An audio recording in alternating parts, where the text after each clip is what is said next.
मानो तो मौज है वरना समस्या तो हर रोज है। बुद्धि तीन प्रकार की होती है। श्री कृष्ण गीता के 18वें अध्याय में बुद्धि के तीन प्रकार बताते हैं।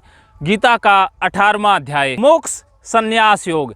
इस 18वें अध्याय में कृष्ण सब चीज़ों के तीन प्रकार बताते हैं। तो बुद्धि के भी तीन प्रकार है, धारणाओं के भी तीन प्रकार है।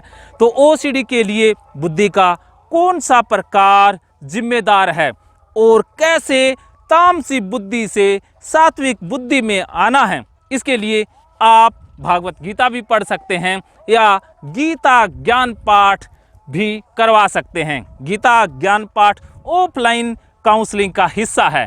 अगर आप घर पे गीता ज्ञान पाठ करवाते हैं तो ओसीडी की छुट्टी पक्की। एक गुड न्यूज़ है आप सभी के लिए, आप मुझसे जून महीने में हिमाचल प्रदेश में मिल सकते हैं। स्थान और दिनांक जानने के लिए आप दिए गए नंबर पर संपर्क करें। अब बात कर लेते हैं बुद्धि की। तो श्री कृष्ण 18वें अध्याय में अर्जुन को कहते हैं, हे धनंजय, अब तुम बुद्धि और धृति का भी गुणों के अनुसार तीन प्रकार का भेद मेरे द्वारा संपूर्णता से विभाग पूर्वक कहा जाने वाला है, सुन। हे पार्थ, जो बुद्धि प्रवृत्ति और निवृत्ति मार्ग को, कर्तव्य और अकर्तव्य को, भय और अभय को तथा बंधन और मोक्ष को यथार्थ जानती है, वह बुद्धि सात्विक है। सात्विक बुद्धि का मतलब है जो रियल है, जो जैसा है उसे वैसा ही जान लेती है। तो सात्विक बुद्धि के बारे में अभी मैं कुछ ज़्यादा नहीं बताऊंगा क्योंकि ये गीता ज्ञान पाठ का हिस्सा है। दूसरी बुद्धि है राजसी बुद्धि। हे पार्थ, जिस बुद्धि के द्वारा धर्म और अधर्म को तथा कर्तव्य और अकर्तव्य को यथार्थ नहीं जानता, वह बुद्धि राजसी है। राजसी बुद्धि में इंसान यथार्थ नहीं जानता है, रियलिटी से उसका नाता ही नहीं होता है, उसे सच और झूठ का पता ही नहीं होता। कुछ इंसान ऐसे होंगे जो कंफ्यूज रहते हैं, इधर जाएं या उधर जाएं, ना उन्हें गलत का पता ना सही का पता, जो सही लगता है वो गलत हो जाता है।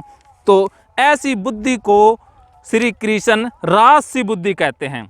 और तीसरी बुद्धि है जो तमोगुण से घिरी हुई बुद्धि, अधर्म को भी यह धर्म है ऐसा मान लेती है तथा इसी प्रकार अन्य संपूर्ण पदार्थों को भी विपरीत मान लेती है, वह बुद्धि तामसी है।